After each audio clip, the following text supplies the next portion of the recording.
Journal, excuse me, and Onyx magazine. Excuse me. And of course, let's see if we can pick up where we left off last time. Okay. Dealing with this issue of deregulation and the impact that deregulation has had upon affirmative action, which has led us to, I think, agree that there is now no affirmative action. Is that what? No affirmative action and no set-asides anymore. So the programs that was beginning to help us level the field sort of reversed on us before the field was leveled.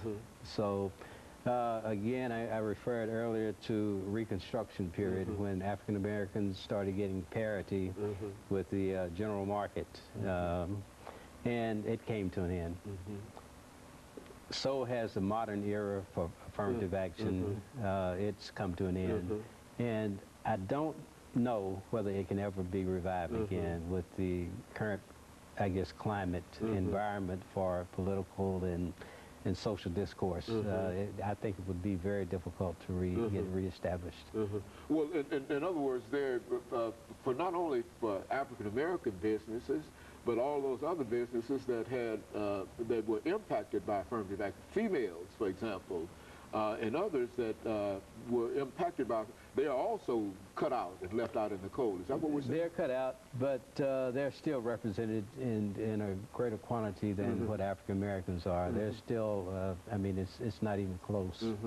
And especially for startups, it's almost impossible to match what's been done by females. Now, Asian Americans, because there aren't as many, but if you look at the percentage increase, they're well represented as a percentage of the marketplace. Okay.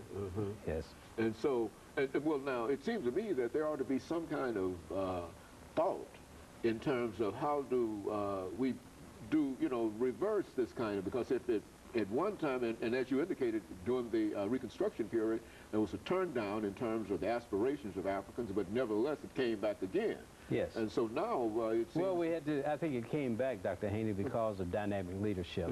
If you look at the work of Dr. King and others, even unsung, that contributed in a lot of different ways.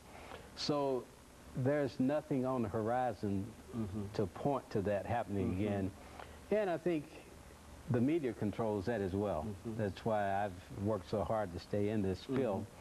It's because Jesse Jackson would never get on television like he once was. If King lived in this era, King's, I guess the work that he's doing, or he had done, would never be exposed to the public because they found out they can control the message. The message, Yes, if you're not on television, if they don't see people being attacked by the dogs and the fire hoses, then nobody knows about it. Out of sight, out of mind. Is that essentially what we're talking about? Yes. And that seems to be a very, very dismal kind of prospect looking toward the future. What about education? Can we do can anything be done in reference to it? Well, to use an old Jesse Jackson phrase, instead of turning on each other, we turn to each other. Okay. Now, we have the means. Okay. That's what's a little disappointing to me. If you look at 192,000 people living in the Nashville SMA, Statistical Marketing Area, 8-county area, you're talking about $3.7 billion and 192,000 people. Dr. Haney, that's enough. That would provide all the commerce we needed. Just in that area. Oh, tremendous. I mean, if you look at Meharry, why can't there be a surgical supply company doing a couple of $1 million just doing business with Meharry? Okay, so if we look at the services needed, and that we would sort of rely on a natural market.